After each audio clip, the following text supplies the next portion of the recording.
It is a great day to be alive in Pittsburgh, PA, exclusively on YouTube today. Switching it up just a little bit. Welcome in to Kaboly+Mack. Good morning. It's afternoon now. I should fix that. Good afternoon, friends, Yinzers, countrymen.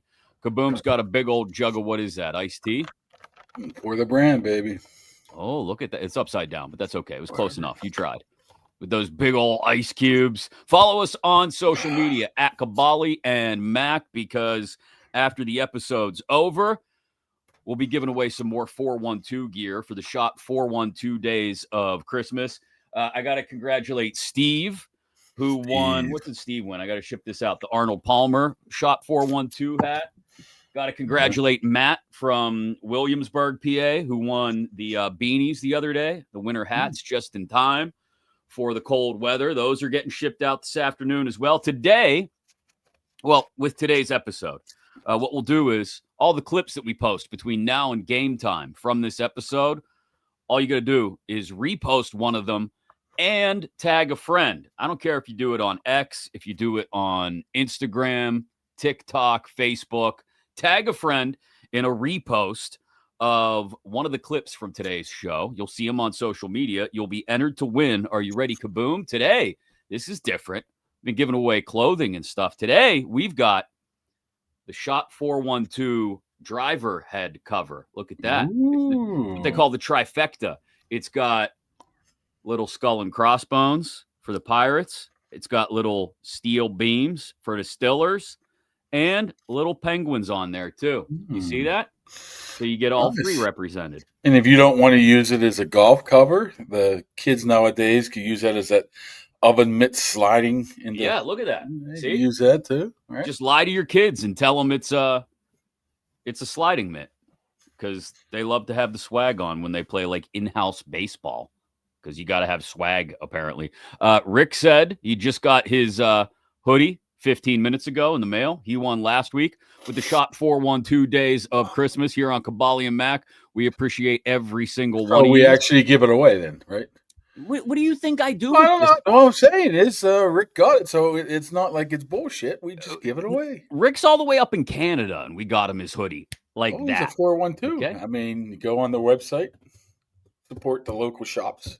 Yes, and they got a ton of great stuff. So just in time for iron. I don't think they can ship iron. No, I don't think. But you can probably get this hat though. You can get whatever you need. Go to shop412.com. We appreciate them supporting the show. Justin, don't call me Justine, is really in on having us talk about Survivor Series at some point today. We'll see if we get to that before the end of the show because the Steelers play the Ravens. We'll have Jeremy Conn from The Fan in Baltimore, their morning show. He's going to join us for a little peek behind enemy lines. As always, thanks to Impact HVAC for supporting the show. Get your furnace checked out because it's really cold out right now, and maybe it's not doing what you want it to do. They'll come get you that furnace checkup. Half price right now, $39.99 instead of $79.99 if you donate an article of kids' clothing, a new article of kids' clothing, or a new unwrapped kids toy for them to get to the Foster Love Project. They'll cut the cost on that furnace checkup in half. We appreciate Impact HVAC supporting the show. Message them on Facebook at Impact HVAC PGH or give them a call at 412-297-1852. Again, exclusively on YouTube today. We appreciate Ian joining us. Kaboom, clearly much more concerned with his appearances as he has tucked the wired headphones under his sweatshirt to give a cleaner appearance. And I think you unplugged your mic while you were doing that because nobody can hear you. Nope, can't hear a thing. What did you do? This is why you come to us for the live technical issues while we're on the stream. Nope, nothing. What did you do? You got messing around with the headphones because you had to try and look cool and tuck them into your sweatshirt. And now nobody can hear you. How are we going to get insights on what Adam Thielen had to say yesterday if we can't even hear you talk? No, nothing. Nothing. You might have to leave, come back in. Make sure the thing is plugged in. And, oh my God. I would say it's like herding kittens, but it's more like just herding one cat in particular.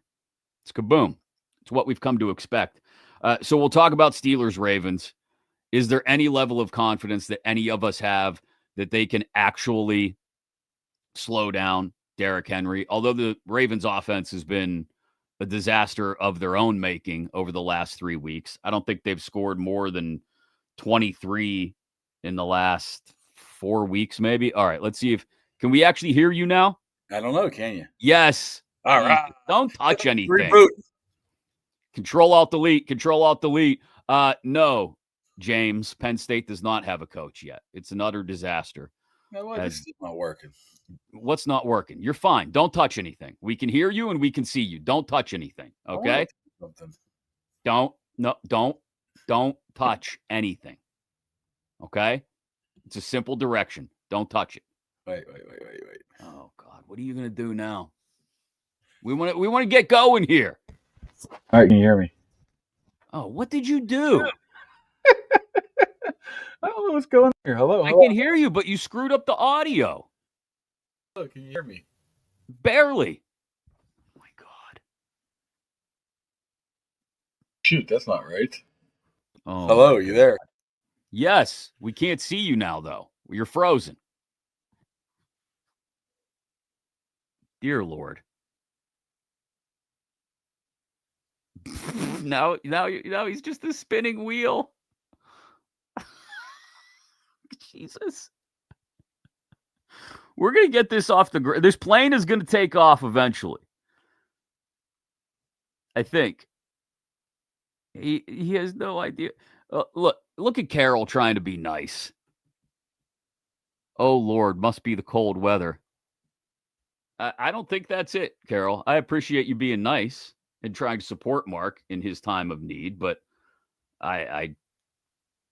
he's not figuring it out.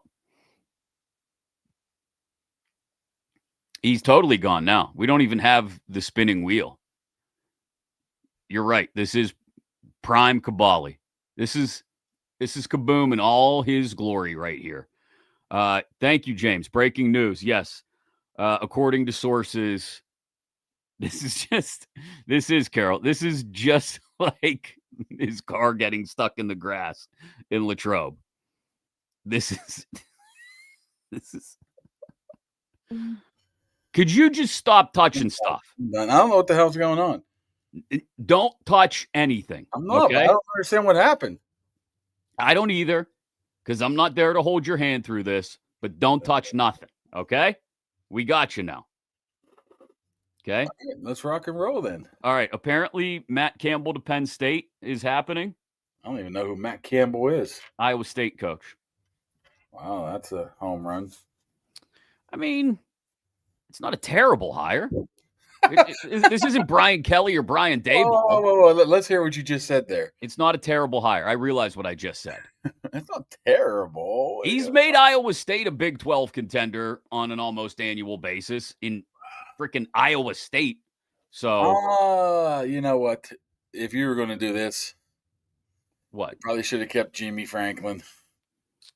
I mean, well, they couldn't keep Jimmy. Well, this Jimmy was a disaster. I mean, they made like $500 million for about 6 different other coaches by just using Penn State, and they end up getting the bottom of the scrap heap. They're not their number one choice, 2, 3, 4, 5, 6, 7, 8, 9, or 10.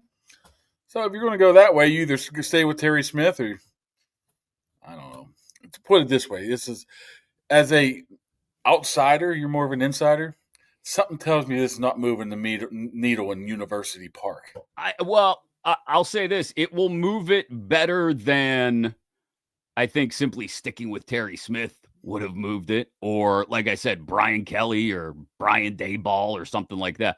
We can't deny that Pat Kraft screwed this up, the whole coach search. Didn't Pat Kraft really want Daboll? Which is just ludicrous. You know, all this time I thought Tomlin was going to Penn State. Thank you, Ben. We will. This is great. Jessica says Kaboly's like George Pickens. Sometimes he has it together. Others he goes back to his old ways. Yeah, remind me of the days I actually have it together. I'd like to know when those are. Before we get into Thielen, because he talked for a while yesterday, and I want to talk about Thielen. I want to talk about the Steelers actually having a chance to maybe slow down Derrick Henry today, or not today, Sunday. Let's talk about Pickens last night. Cowboys lost to the Lions, and we got peak uninterested George Pickens. Yeah. So as much as we've complained about the Steelers' lack of a number 2 wide receiver and how great Pickens has looked through the first 13 weeks in Dallas, the beginning of week 14 got them their peak George Pickens experience. He was just not interested last night. He still had a pretty nice catch. But yeah, I mean, this is the issue was. It just didn't rear its head until week whatever. We were 14, 13, whatever we're at. I was watching some of those morning shows today, and that's all they talked about. Good buddy Dano was really, really carrying the water for George Pickens. Yep. Which was, I don't know if you heard what he said, saying something to the fact of, well, he knew he wasn't getting press man, and there was a safety over the top, so he wasn't going to get the ball. Okay. Still don't dog it. You still got like 10 other guys out there, 4 other eligibles out there that may depend on what you're doing, make them open. So, but for the majority, it was like, hey, what's going on with George here? And hey, maybe it was just a one-time event here in Dallas. Maybe he bounces back, but that's the worry. That was the worry about why you never know what George is going to show up. And I found it interesting. It came off the heels of that story, I believe. I forget where I read it at, where they said they talked to George, some Steelers people, and they're like, you never knew what George was going to show up. If he was happy, everybody loved him, then sometimes he would just be disengaged and nowhere to be found. That was what we saw last night. Yeah, it's 9 times out of 10, you may get the George Pickens that they've had for most of the year in Dallas. You're still 1 time out of every 10 going to get that guy last night who, when the play's not going to him, he doesn't even bother to put his mouthpiece in, and he jogs off the line and doesn't look interested. That's still going to happen. And that's like, when you're a guy who's playing for a contract, and he is, when you're playing for a contract, I can't understand putting that on tape even once. Like, he was putting together the kind of season where everybody was looking at George going, man, maybe he turned over a new leaf. Maybe this guy gets it now. Yeah. And instead, everybody walks away from last night's game going, no, same George is still in there. Still in there. Nothing's going to change. Same George. And that's what you worry about. If you're going to invest $30 million a year on him, what George are you going to get?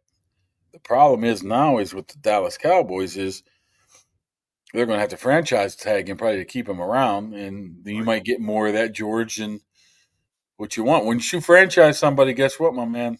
It's guaranteed money. So, I mean, nobody doubts his talent when he gets his mentals right.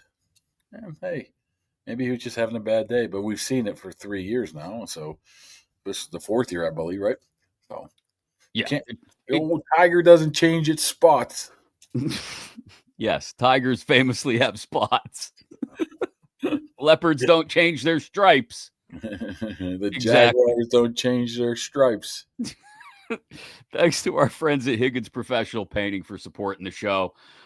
They specialize in any kind of painting you need done. Interior, exterior, you got a business, commercial, industrial, but at your house, they'll come on out. They'll give you a color consultation. Did you have one the other day?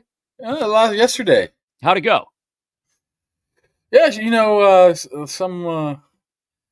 a lady came over, and I was just sitting in the corner, and they were talking about, I swear to you, they're talking about paint, wallpapers, built-ins, carpets, and I'm like, I just want the walls like a different color. So I think it's just been taken out of my jurisdiction right now. Okay. But the point is, they'll do it all. They'll come in and recommend all that stuff. They're like, hey, do you want us to do this? I'm like, wallpaper? What is this, the 80s? They're like, no, wallpaper's in now. I'm like, whatever. You're not in charge of it ultimately, but they'll come in and get all that work done and do a fantastic job of it. Get in touch with them to schedule your free estimate today. Maybe even get a color consultation like Kaboom. In-house. 412-344-0480, or just go to higginsprofessional.com. All right, here's the question that I think a lot of people want an answer to, and that's how much is Adam Thielen actually going to be used by the Steelers? Will he catch more passes than Mike Williams did? Will Thielen actually have an impact? You wrote that he was out there working with the quarterbacks after practice yesterday. He's in the playbook. He's trying to learn things as quickly as possible. It feels like they're going to throw. I mean, there's no point in going out and getting a guy in December if you're going to sit around and wait to use him. Yeah. I mean, first of all, he didn't talk to us media folk until probably 4:30, I want to say, and practice was over at 2:40. Waited for him in the locker room. By that time, there's only a handful of us that stuck around for him. He apologized, but he made my day a little bit longer. But whatever. He seemed like a very, very intriguing guy to me. It's more than just a guy that was a star. Usually when you find guys who are stars, and he was a star in this league for a handful of years. I mean, just 2 years ago, he had 100 catches, 1,000 yards, right? Mm-hmm. 35. The guy has 3 young kids living in Minnesota, and he decides, I want to leave for this last month to go play for the Pittsburgh Steelers, where he could have just honestly packed it in, collect the last month of paycheck, retire as Minnesota Viking, have his eggnog, have his holidays at home, not play. The guy wants to play. The guy really, really wants to play. And first of all, he's a little bit bigger than you think he is. I thought he was going to be tiny. He's not huge, but he's not small. Okay. The guy does. You could tell right away the route running crispness just through a couple games. He's a pro's pro. Now, is that going to be able to translate into what they're looking for? We always think that Artie Smith is going to use Pat Freiermuth and guys like that until they do. Let's hope that they trot him out there Sunday and give him an opportunity, because I think he can potentially have some deep ball threats. He did it last year. He has a great possession, great route running, and he's really, really putting a lot of time into it. Can't ask for much more than that from a December pickup, right? Yeah, as long as they use him. And that's the thing. If you're going to pick this guy up, then at the very least, use him, because this offense can't get much worse. Yeah. I mean, they've scored more than 20 points once in the last 5 games. Count the passes that have gone over 20 yards too. None. Yeah. So it can't get worse, I guess, is the theme on offense. So hopefully they use Thielen. Hopefully it actually opens some things up for DK, who's been blanketed in coverage constantly for like the last 8 weeks. I don't know what this means for an Arthur Smith offense that traditionally uses multiple tight ends, and Thielen being more of a slot guy than an outside guy. Again, I don't think this means the Steelers barely run 40 plays a game on offense as it is. That's number one problem, right? Yeah. So I don't know if this means Adam Thielen's going to be on the field for 40 snaps on Sunday. But again, you don't go out and pick up this guy to have him stand on the sidelines like Mike Williams did last year. You liked my not research, but my remembrance of the number 2 possibilities over the past 3 years: Van Jefferson, Allen Robinson, Robert Woods, Scotty Miller, Quez Watkins. I forgot all about Quez Watkins. Ben Skoranek, MVS, Hakeem Butler, Gunnar Olszewski, Miles Boykin. I mean, these are just some of the top level ones. I mean, you got Brandon Johnson was in there just recently. They've been searching for this guy for a while now, ever since the Deontay Johnson left. So, and made Pickens the number 1. So, I don't know. Thielen is an interesting guy. I think he's going to run the right routes. I think he's going to be a guy in the right place. Aaron Rodgers likes that. And maybe he won't miss a call with the line either. So, one of these things or whatever. Right. Like I said, it's not costing you anything. The guy wants to be here. Why would he want to be here? Seriously. If you're 35 years in the league, you only have 4 games left. What the hell you want to come here for? He must really want to play. Yeah, I don't doubt that he really wants to play. I don't doubt that at all. My doubt is on the side of whether they'll actually give him an opportunity to get involved in the offense. Yeah. Look at Minnesota, though. I mean, you look at Minnesota. First of all, they have shit quarterbacks everyone this whole year. Plus, they got a couple of good guys in front of them, so there was really no room for him. I think you could look more back to last year when he came back from his hamstring injury in Carolina, where he had pretty decent numbers in those last 6-7 games, and that was coming off a season where he had 105 and 1,000 yards and 6-7 touchdowns. Still might be some left in him.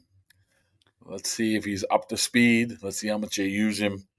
I think if they use him, even in specific situations, I think he'll help them. I mean, I don't think he's going to be a guy that's like on the practice squad like MVS and can't find a spot. I don't think that's going to happen. Like, I don't look at his Minnesota numbers, like you said, and go, oh, well, he didn't do anything in Minnesota. Like you said, Jefferson and Addison and Naylor are all ahead of him. And then you've also got a quarterback disaster in Minnesota, whether it was Wentz or McCarthy or what's the other guy's name? Rosmer, or back to McCarthy this weekend. Like, it not a good quarterback situation, and 3 guys ahead of him on the wide receiver depth chart. Yeah, so he's 35. So why would you use a 35-year-old who pretty much, knew at the beginning of the season who was going to retire? Although he didn't, although he backed off at it a little bit. He goes, you never know. Hey, if you come up and have a good final 5 games of the season, maybe you do come back for year 13. But we're getting out ahead of ourselves right now. But let's just see if he can catch a 3 or 4 passes, a couple over the middle, open up DK a little bit. I don't think it's going to open up DK. I think he's going to have to produce. It's not going to say, hey, let's watch Adam Thielen and let DK man to man. No, it's not going to be like that. No, but I think, if Thielen catches a couple balls and does a little damage, then I think it changes the way the defense handles things. Yeah. You can't double Metcalf on every play then, I don't think. And if they actually, and this has been a question mark for the last month plus now, if they actually commit to the run game, which they have not done. They just when you run 25 plays a game, it's hard to commit to the run. I guess I don't blame that all on the offense. I mean, defense, get the hell off the field. I mean, it's both of them. Yeah, I guess it's more offense and defense because you can move the chains, but get off the damn field. Well, that's my other worry this weekend is that Henry's averaging like 4.7 yards a carry this year. And to me, he looks like he's a step slow. Just wait till Sunday. I'm sure he'll look full speed again. I'm just saying he looks like a step slow, and Lamar looks 2 steps slow to me. Maybe our guest will be able to clear that up for us. Speaking of, from the Big Bad Morning Show on 105.7 The Fan in Baltimore, Jeremy Conn joins the show. Hello, Jeremy. How are you, my friend? What a fabulous beard. Thank you. I did shave for Chris. Chris, you know where. That. Anyway, thanks, man. Yeah. No, it's good to be with you guys. I heard you talking about Lamar looking at a step slow or 2 steps slow. That's clear and obvious to everyone out there. I think he's dealing with something. He has been all year. I don't know if he's going to get that Steve McNair treatment where he doesn't practice all week, shows up, and he's a full participant and then plays on Sunday. But with Derrick Henry, I feel like the offensive line has really let him down. This is I think it's his worst of his career of where he gets hit at the line of scrimmage, first point of contact. And it's really, this year, it's behind the line of scrimmage. And when you get him going downhill, that's when he's at his best. You got to think, though, that the Baltimore coaching staff is watching the Bills tape and just salivating at the idea of having like 3 or 4 plays that they can go to, and they can get Henry downhill a little bit, and he'll just start chewing up yards against the Steelers the way James Cook did last week and the way Derrick Henry did last year. Yeah, I mean, because the Ravens definitely use their running backs. It's not like they wouldn't forget to use them on a Thursday night against the worst defense in the history of the league or anything like that. No, I don't have confidence that they're in there. Like, I think you could be looking at that football for dummies and knowing their next play that they're going to call. It's been horrendous here watching this with Derrick Henry and having someone of that caliber and then watching them not use him. Because before, we said this when they played the Titans, it's like, why'd you get away from the run game in the postseason? Then they run into the Chiefs and the Bills, and it's like, hey, the Bills the Bills just ran for 200 yards on the Chiefs. What do you guys want to do? Why don't we throw against them the whole game? Because that's smart. And they just keep screwing it up in the postseason. So I guess the point being is, like, looking at this coaching staff after what happened Thursday night, I think they have to get out there and give Derrick Henry the ball about 20 times and give Keaton Mitchell the ball too. That guy is just so explosive. So, yeah, I mean, they're going to try to do the same thing Buffalo did, hopefully. And if they do that, I think they can be successful. I mean, it's no secret. I mean, Derrick Henry's top 5 carries games this year resulted in wins, 5 of the 6. If they give any explanation of why they don't just feed the guy more? Well, any explanation? No, the funniest thing about Thursday night against Cincinnati, and to me, this is the worst loss I've ever seen, because I watched Cincinnati's defense, and those guys, it looks like they're playing with 9 guys out there. That's how bad it is. They're terrible against the run. And you know what? Even though the Ravens came in and threw the ball on almost every damn down, they still should have beat that sorry-ass team. They scored 2 touchdowns on 30-yard runs, and they didn't run the football. I don't know why it happens or why this goes on all the time, but it is frustrating, and we keep talking about the similarities between these two teams, right? Like, the fan base is starting to hate the coach, question a lot of things they're doing. What's going on with the offensive line? Hey, why does the defense look like this? It's never looked this bad. Oh, wait, in the middle of the season, they're all of a sudden fixed. It's just been a really weird year. So, yeah, man, I don't expect much from this team, but getting Derrick Henry the ball would make a hell of a lot of sense. Is there any concern at all that Rodgers and this offense can get anything going against the Ravens defense? I mean, we talked about it the other day, Jeremy. Like, Rodgers physically may not be able to do what he once could. Mentally, he's still there. Like, he's making the checks at the line. He's trying to get guys into the right routes. He's trying to get into the right plays. He can still do all that. He can read a defense. But is there any concern on the Ravens side that the Steelers are going to come in and be able to put together any semblance of offense? They barely, what is the other thing we talked about? They barely run 40 plays a game. They got out possessioned like 42 minutes to 18 last week. Yeah, I think I heard somebody say today, who's quarterbacking this week for the Steelers? And then somebody else yelled, who cares?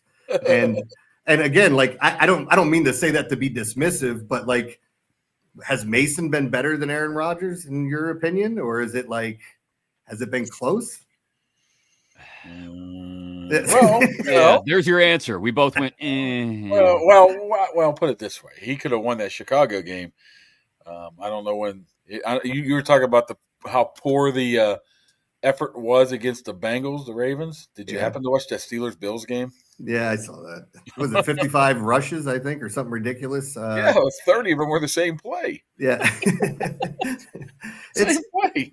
That's why I'm saying I think these teams are just mirror images of each other. And we came into this season thinking we were going to have maybe a generational team. You know, you had 5 first-round picks in your secondary. They lose Matabike, which we don't know if he's ever going to play again. They're being very quiet on that front with a neck injury. Who has any idea? And then you start looking at all the injuries they had across the board. But it's like, how are you playing this bad? How is this defense this bad? We had somebody on from the Texans when the Ravens played them, and he goes, how the hell are we favored in this game? Have you seen our offense? And sure enough, they come in here and move down this Ravens defense like a warm knife through butter. So your guess is as good as mine. I was sitting here like dismissing the Cincinnati Bengals, and somebody was like, you know they can get back into this. And I'm like, oh, my God, they actually can because of how bad this division is. That's what I was going to say. Like, do you think I think it's open, given how the Steelers and Ravens have played. Do you think the door is open for the Bengals to come back and steal this division, Jeremy? I don't, because I mean, we're all talking about it. So is it cracked? Sure it is. There's an opportunity. I don't want people to think just because Joe Burrow came back on Thursday night and won a game against the Ravens that all of a sudden that defense is fixed. There was plenty of plays out there. I mean, you had the pass interference call go against Zay Flowers. You had Isaiah Likely fumble through the back of the end zone. And then they got the whoopsies in the fourth quarter. So, like, again, I don't think they make that run. I think they're dead in the water. But it is still open for them. And until you finally put that last nail in the coffin, there's going to be that threat of them. Well, there's a lot of talk around here about Tomlin getting fired. I'm sure that's been thrown around in Baltimore a little bit about Harbaugh. Is there any realistic chance that he's not back next year? All of the guys on our morning show, we asked the question, if the Ravens miss the playoffs, does Harbaugh get fired? We all said no. of the three of us, and I mean, one of my co-hosts isn't a fan, but I've been saying this for the longest time. Like, he's like a supervisor. Hey, you're the defensive coordinator. You do the stuff with the defense. The offensive coordinator, you do that stuff, and I'll let you know when we go for it on fourth down or if we're taking the ball. Like, it's that type of stuff. And after games, when we've seen this where they don't run the football and you start asking him questions and he's sidestepping, he's doing this, and he's getting away from every single question you ask him. And then when they win the game, he's reading scripture afterwards. So it's like, I am so sick of this, what we've been seeing from this team.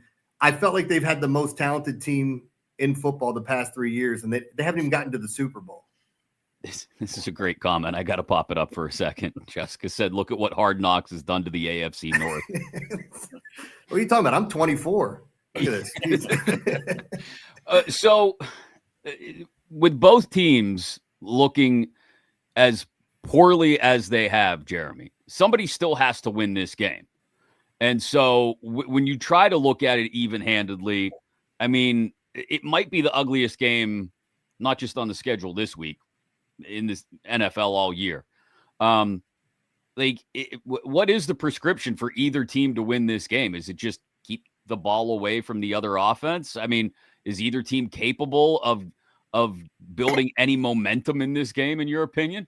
Yeah, look, I think if we're honestly looking at this game, I think the Ravens defense is going to be the best unit on the field out of the four.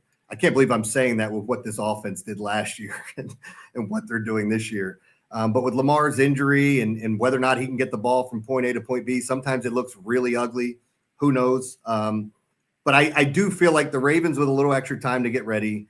I had an old co-host that said, if you think you have a good football team, I don't know if this is accurate with the Ravens, and they get embarrassed on national TV, that team usually steps up and plays well in the next game. You just happen to have the Steelers here. 10 days to get ready, the way that the defense has been playing, and they're getting healthier, getting Ardarius Washington and a couple other guys back. Tavius Robinson, who, I mean, the guy was playing 70 defensive plays a game. He played more defensive plays than anybody. So getting those guys back is going to help. I would lean on the Ravens being able to make that run because I do trust their running game when they use it and their defense. What about Lamar? I mean, you have to put a percentage on him. Where is he? I mean, obviously something's going on, like you mentioned. I mean, where do you put him at? Can he take over games, or is that going to have to wait till next year till he's 100% healthy, till you really find out what's going on, and if he gets completely healed from whatever his ailment is? I'm sure they're not telling anybody the exact truth. No, they haven't said anything about it really. Like it went from first being a hamstring, and then it was like, oh, he's got a knee issue, then it's a calf, then it's an ankle, and it's a toe. I don't know where they're going to go after this, but I'm assuming it's something in the lower leg. They asked Lamar about it. He said he's 100%. I've watched him run a couple times. He doesn't look like he's 100%. I mean, I think he's probably somewhere around 80%. And there was some talk of somebody stepping on him at practice. And does that hamper him? But if I fully think he's going to get that treatment where he just doesn't practice, and then we see what he looks like on game day, he is good enough to turn it around. And as I pointed out, even in Thursday night's game, he made two amazing throws. One of those deep balls to Zay Flowers, where there was some hand fighting and gets called for OPI.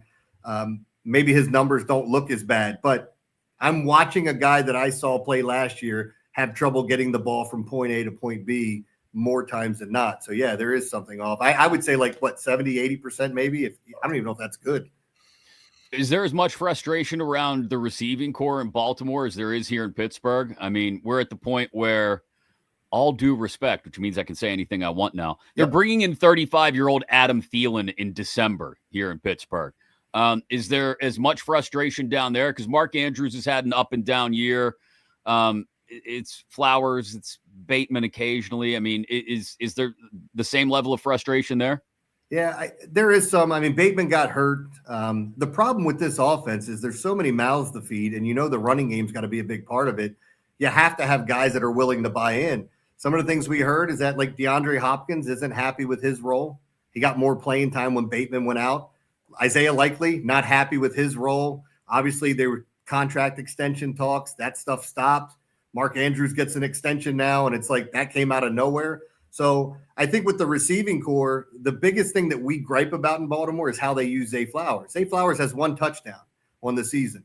They're using him in all these jet sweeps and, gadget plays that they have. I don't mind them throwing the ball off the line of scrimmage, but when you have that type of speed and the ability to get open downfield, you got to push it and try it a few times. Like even with Keaton Mitchell, you could use him in that role that you were using Zay Flowers with the stuff off the line of scrimmage.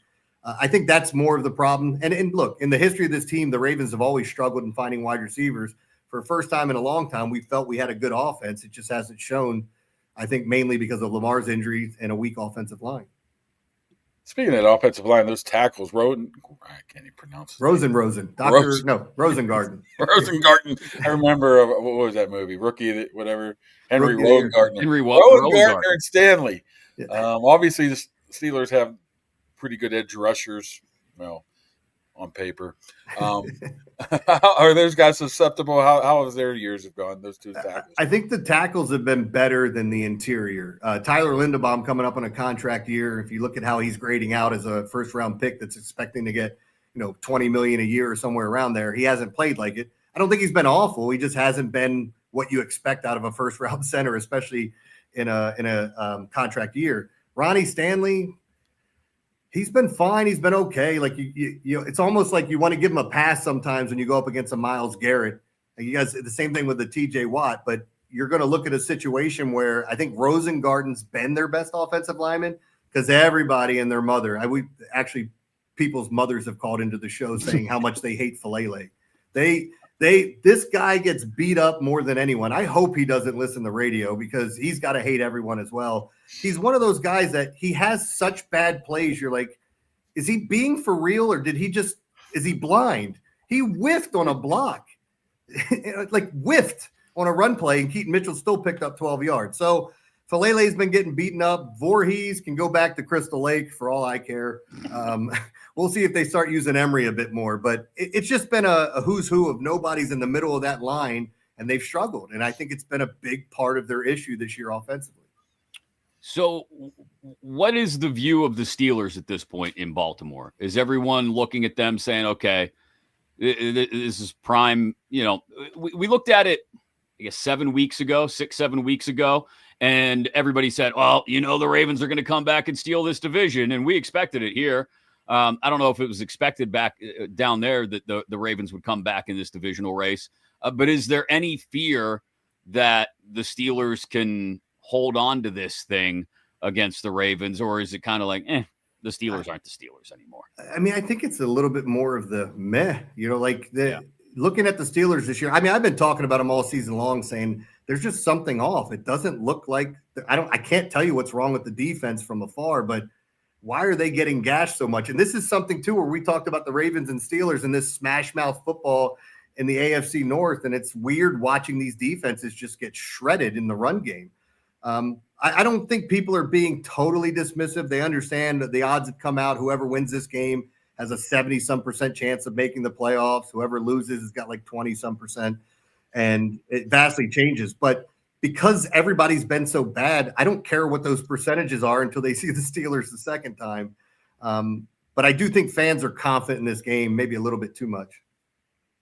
I mean, just listening to this and knowing what we know, I feel a little disappointed here. I mean, Steelers, Ravens, slobber knockers, knock yourself out for the division championship, and we're expecting a pillow fight here. Yeah. I mean, I don't know how you guys feel. I'm a little depressed right now. It's weird that this game means so much, and everyone's just like, it's like a couple of fives arguing over who's prettier.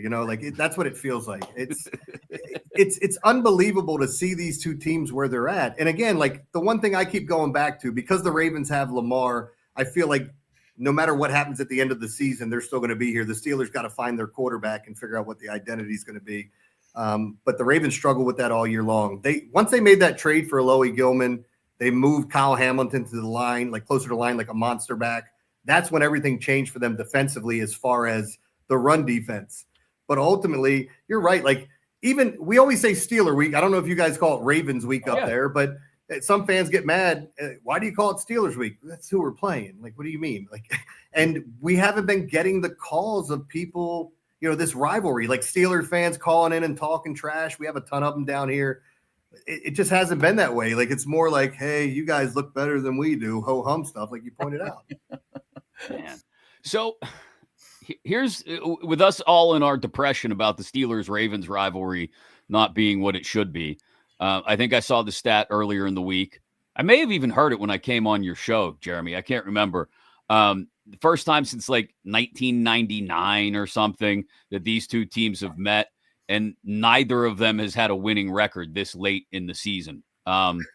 So Yeah. Is there, you mentioned Harbaugh earlier, if the Ravens end up missing the playoffs, will that turn up the heat anymore? And will, like, we look at Tomlin now, and it's as loud as it's ever been for Mike Tomlin to get the boot after this year. But we're still trying to build scenarios in our heads about, well, maybe if they take away all his assistants and don't let him hire new ones, and they take control and they take full control of the roster. We're trying to come up with the scenarios where we could actually see Tomlin leaving. Is there a scenario in your head where Harbaugh would actually be gone after this year? I mean, again, they just signed him to an extension in the offseason. I don't think that means as much when we're talking about billionaires here. And ownership can afford to let them go. But these two organizations, teams, whatever you want to call it, they've allowed their coaches to hang around for long periods of time and go through these ruts. Like I was talking to somebody else about winning a Super Bowl with the worst Super Bowl team I think I've ever seen. That's what the Ravens did in 2012. And then they were like, well, that's what Bill Cowher did with the Steelers. That's probably the next one you go back down to when he got his opportunity. Like, how good was that team? So it's frustrating to look at it because I don't think they're going to fire him. I don't think they're going to get rid of him. And the weird thing is, if he makes the playoffs, we know it's not going to happen. But I don't think we're going to see wholesale changes here either. So, looking at it, I either want them to blow up completely and lose every game the rest of the way or win the whole damn thing. Because, again, we keep talking about if you get in, I don't even care if it's the Steelers, if Cincy makes the run with that awful-ass defense, whoever gets in, is there any team that you fear? Like, the teams at the top right now, Jacksonville, Indy, if you want to put them there, Buffalo's they've been beaten by some bad teams this year. I don't think anybody's really great. I think we might have some good by the end of it. So everybody has a platform, a medium now. Everybody got a podcast.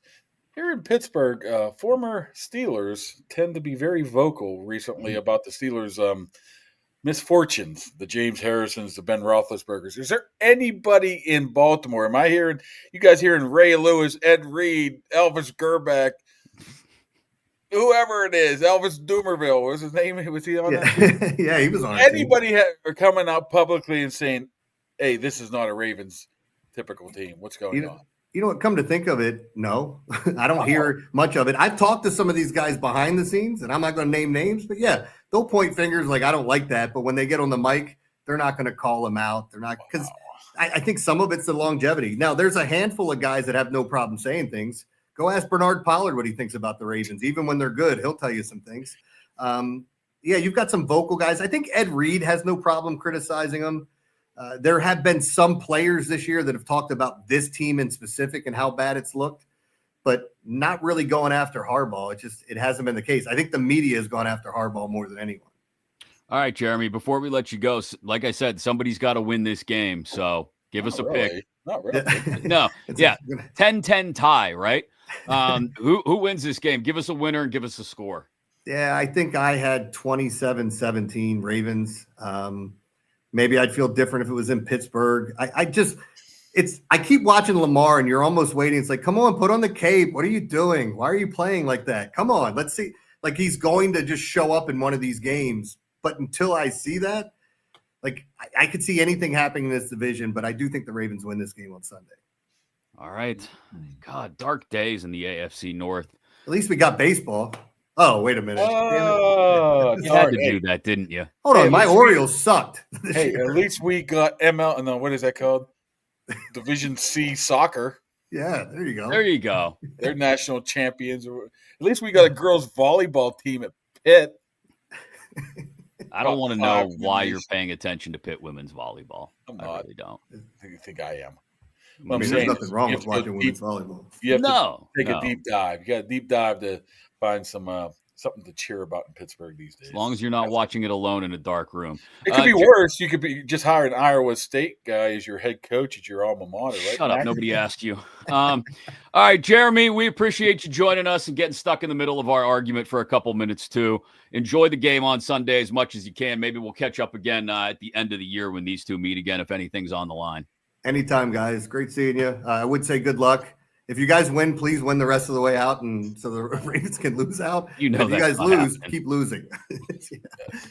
All right, man. We'll see you. Have a great weekend. Jeremy Conn with us here on Kaboly+Mack from the Big Bad Morning Show on 105.7 The Fan in Baltimore. Heart's taking goddamn strays. Well, I think he was. Yeah, Baltimore stinks too, right? Yeah, they were good, and now they sucked again. Yeah, good suck. At least the Pirates are even suck. But they got this great power hitter that the Red Sox just said, "Here, take him." Do you know how to say his name? No, come on. I can't even say Rowan Gartner's name. No, that's true. You can't. Thanks to the Dan Heck team for supporting the show. You're looking to buy or sell a home in the Pittsburgh area, they will help yins out. The Dan Heck team. Go to heckteamhomes.com, HAECK, heckteamhomes.com. Check out the listings if you're looking for a new place. They'll help you get out of the old one as well and into the new one. Stress-free as buying and selling a home can be in the Pittsburgh area. It's the Dan Heck team taking care of you at heckteamhomes.com, HAECK. We appreciate their support of the show. All right, let's make some picks for this weekend. Are you ready? Yeah, I guess. I mean, as ready as we're going to be now that we're all thoroughly depressed about the state of the Steelers-Ravens rivalry. I think I won yesterday, though, right? We both did. We both had the Lions, yeah. So you don't gain any ground. I still think you did. I thought you had Dallas. No, I never said I had Dallas. Clearly said Detroit. But way to try and fix it. Good work by you. Look at that scope. There are some really good games this weekend. There are also some really ugly games. So I'll start with one. I haven't even looked. Okay, well, then this will be fresh for you. The fresh. Colts are going to Jacksonville where they haven't won in a decade. Indy, Jacksonville. Indy and Jacksonville. Doesn't Indy always struggle in Jacksonville? I think they do. I just said they haven't won there in a decade. I'm not listening to you. I'm looking up the odds here to see what I'm trying to pick here. Yeah, even when they're good or even when they suck, Jacksonville tends to win. I think Jacksonville's a big phony farce. Really? But, give me the Jaguars. Dang it. I'm on Jacksonville too. It's not going to help. Cincy in Buffalo. They could score 100 points in this game. Which one? Yes. Cincinnati just awful. You're the only one that thinks they're going to win the freaking division. I think they could. Look at the Steelers and Ravens. What about Darius Slade just saying, I don't want to go to Buffalo? Too cold. Okay, you went to Detroit, you went to Pittsburgh, you went to Philly, and it's too cold in Buffalo? Way to bring that up out of nowhere. No, it's Buffalo. They're playing Buffalo. Buffalo. Who wins? Bengals or Bills? Bills. All right. I got the Bills too. Chicago, Green Bay at Lambeau. I think this is the beginning of the end for the Chicago Bears. Really? They might lose out at. Lose out? They might lose at. Really? What's your basis for that? Well, look at the schedule. Okay. Packer. They got the Browns left on the schedule. They're not losing out. What are you talking about? Deshaun Watson will be back. I'm still not sold on the Packers offense. So I'm taking Green Bay. Chicago. Sorry. I'm taking Chicago. Green Bay. Chicago's still phony. All right. Rams in Arizona against the Cardinals. I knew I should have picked Carolina last week, and you talked me out of it. Uh-huh. Rams. Yeah, Rams. Saints in Tampa Bay. Our Bucks. Tampa Bay Bucks are failing. A little healthier. Mike Evans returning. Irving returning. Bucks. Yeah, I'm still on Tampa. I'm not giving up on them yet. Tennessee and Cleveland. God, do they have to play this game? I tell my kid about this game, he's going to go crazy. For some reason, he really gets excited over the shitty teams in the league. Cleveland. Right. Cleveland? Yeah, I tend to agree with you. Because Tennessee's a disaster, and I think Myles Garrett will have 6 Tennessee sacks. should not win a game this year. I mean, they shouldn't have won that Arizona game. They shouldn't have. Yeah, they got lucky. Arizona blew it. Only lucky they got cheated. Washington, Minnesota. You got Jaden Daniels back. You got Terry McLaurin back. And just as importantly, J.J. McCarthy back for the Vikings, most likely. I mean, at least the Commanders showed me something last week coming back. Yep. And sending that game into overtime. They haven't tapped out yet, so Minnesota's just awful. I mean, the quarterback. I mean, everybody here, I mean, this is a prime example. Just tank for the Steelers. I'll get their new franchise quarterback. Then you get J.J. McCarthy. Yeah. You can't guarantee it, so I'm going with the Red Commanders. The Red Commanders. Yeah, I'm on Washington also because J.J. McCarthy sucks. Pickett 2.0. Dolphins and Jets. Oof. Jets have looking a little better. Yeah. Since Justin Fields is out the game. Dolphins have just quietly snuck in, huh? They've quietly snuck back into the picture. Now, it hasn't been against anybody. They did have a win over the Bills, but for the most part, it hasn't been against anybody really good. I'm going Jets. I'm going Dolphins. Wow, you're going out on a limb there. You just told me how the Jets are getting better. They're getting better. Okay. So don't criticize my pick. Broncos and Raiders. This isn't even a question. Weren't you supposed to say something about Yonkos or something? They're just Yonkos. Raiders are a bad team. Geno might get sacked 15 times this weekend. So I think you've answered our question then. You're on Denver too? I hate Denver too. I know you do. Seattle and Atlanta. You talk about teams that quarterbacks that don't throw the ball downfield. I don't think Kirk Cousins has thrown the ball more than 6 yards downfield since they put him back in at quarterback. Yeah, I mean, that's a flawed team. They have a lot of talent on that Atlanta team. Offensive line, skill players. Quarterback's still an issue. They just can't seem to get out of their own way. I like Seattle. Seattle might be, as we head down the stretch here, might end up being the best team in the league heading into the playoffs, I think. You think? They had that one little hiccup against the Rams? Yeah, Darnold's had a rough couple of weeks. He's starting to look kind of Sam Darnold-ish again, but I think you just throw it in Jackson Smith and Jigba's direction and say a prayer. Which they didn't do last week. Right. Though they didn't need to. Texans, Chiefs at Arrowhead. If the Chiefs lose this game, their playoff chances fall under 10%, I think. Wow. Common sense tells you the Chiefs are going to bounce back, but Texans are definitely a better team. Mm-hmm. Pass rush, baby. They're going to be all over Mahomes. Texans have played well on the road. How am I going to do this one? I'm still going with the Chiefs until I still think if the Chiefs find that sweet spot, they have a very good chance. We're going to be maybe if they find that spot where everything starts to click a little bit, we're going to be here in 2 months saying, goddamn Chiefs are in the Super Bowl again. I don't think so.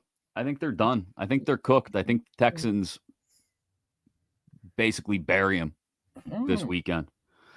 Philly in LA against one-handed Justin Herbert. Philly's another team whose offense is just absolutely died on the vine. And they can't stop the run. Bears ran on them for like 280 yards last week. Is Herbert even going to play? I don't think Herbert's going to play. They can't play. How's he going to take that chance? He's played with like broken ribs and stuff. He just had surgery.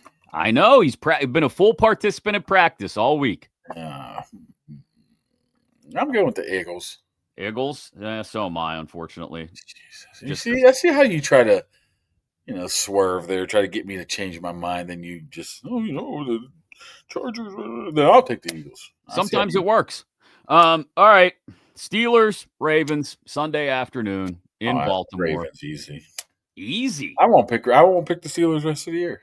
Real? Not even against the Dolphins. Nope. Oh man, does that game have all of the makings of just being ugly, as in 20,000 no-show ugly. Ooh.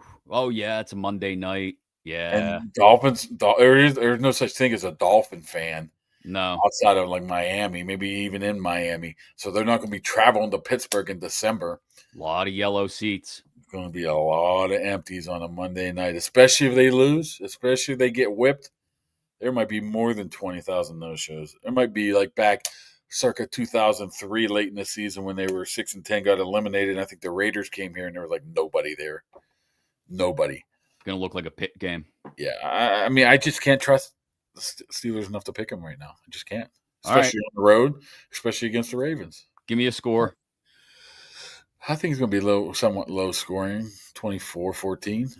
Oh, I got less than that. I got the Ravens 16-13. This is going to be ugly. Oh, it's a Tomlin game, huh? This is going to be one that low position. You look back at the end and you go, why did I just waste 3 hours on this thing? Because it's going to make you angry too. Thanks to Arch for supporting the show. Archie's the best place in Pittsburgh for food, wings, beer, football, all of it. Get on down there on East Carson Street in the South Side. Get some of the best wings in the city, the best wings in Pittsburgh. Best place to watch the games. Yes. Pittsburgh's best place for food, drink, sports, especially the wings, and ice-cold iron on draft as well, and IC Light. Archie's on the South Side. We appreciate Arch supporting the show as well. I cheated on Archie the other day. What did you Buffalo do? Wild Wings. Yeah. I cheated on. I felt dirty. Yeah, every once in a while we'll go there, and I always end up leaving going, why did we come here? Could have just went down the road and go to see Arch. Yeah. It's always a mistake when you go to get wings and you don't go to Archie's.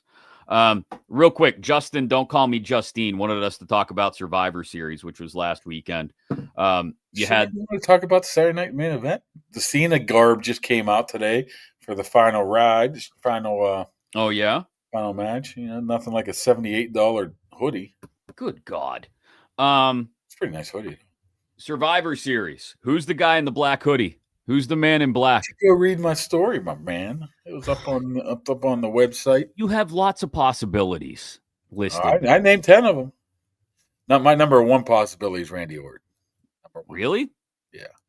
I don't know if Randy moves like that anymore. That doesn't have to be Randy. So you're saying the reveal will be different than the actual human? Yes. I mean, who cares, right? I mean, I think Austin Theory. My thought on this is a final PLE of the year. Okay. The big fours, right? You got superstar after superstar in this men's war game match. Mm-hmm. You know, probably the all-stars of all-stars, maybe the best of all time when you had to put them all 10 together. And you are going to have it determined over Austin Theory? Is that going to be the reason why this whole thing worked out, because of Austin Theory joining the Vision as the number 4 guy? I mean, no way. If they want to give him a push while getting him back out there, that would be the way to do it. Maybe they're just going to slow play this. Jericho's contract's ending at the end of December. Come on. Then here he comes in January. No one's going to be fooled to believe Jericho, man, don't like each other personally. No one's going to be fooled to believe that Chris Jericho scaled that cage. Doesn't matter. It's kayfabe. It's still got to be somewhat realistic. No, it doesn't. Yes, it does. It's got to have some semblance of connection to the reality that we saw in front of our eyes. I would like to see John Cena. So when Cena does it, then he has his final match. Then all of a sudden I just like to see Cena Punk one last time. Somehow have a storyline of Cena really turning bad and screwing somebody over because he was trying to screw Punk over out the door or something. I don't know. Because him and Punk arguably is the best, is the biggest rival of Cena Punk, right? Yeah. Probably. Somehow. But like you said, could it be Becky Lynch? Pissed off because of Seth? Could it be? Could it be Seth? Could it be Seth? Could it be AJ Styles? Could it be I Show Speed? I see a lot of videos of him trying to be a. Come on. Is it? Here's one for you. Justine will like this. How about this Travis Scott? Come on. So you're not giving us any hints at who you actually really think it is. I thought, honestly, I think it's Orton. All right. I think it's Randy. We'll see if we get any resolution on that soon, or if they slow play it. We'll see if this game on Sunday actually ends up being worth watching or not. A reminder: 412 Days of Christmas continue with a giveaway this weekend. Look for the clips from this episode, and if you repost one and tag a friend in it, you'll be entered to win this Shop 412 trifecta driver head cover. Look at that. Imagine that in your golf bag there, Kaboom. Yes. Why don't you click up Justine's comment about Jericho? I'm telling you, that's what it is. I'd make that my number 2. One Orton, second would be this. Really? That's why I don't know. My man better be getting in shape, because he's gotten shape. I think he is a little bit. I don't know. Okay. So it better be somebody significant. That's all I gotta say. So you're not on board with Montez Ford? I'm not on board with Montez. Montez Ford can join it, but just not in this way. Same with Austin Theory. I mean, come on now, it's Austin Theory. I like Theory a lot. I think that okay, but don't ruin the whole freaking PLE because of Austin Theory. The whole thing wasn't ruined. Anyway, we'll be back Sunday afternoon after Kaboom gets back upstairs from the locker room to talk about Steelers, Ravens, and whatever happens in this thing, because I think it's impossible. Now I think about it, man. That's an awful press box. I don't know how the hell I'm going to do this. You'll figure it out. It's really bad. They just redid it, and there's like no room, no place to go anywhere. Well, we'll have to see. You'll figure it out. Again, if you were able to figure it out today, you can figure it out then. Again, keep an eye out for the clips for your chance to win in the 412 Days of Christmas from Shop 412. We'll see you after the game on Sunday afternoon. Thanks again for joining us. YouTube exclusive episode today here on Kaboly.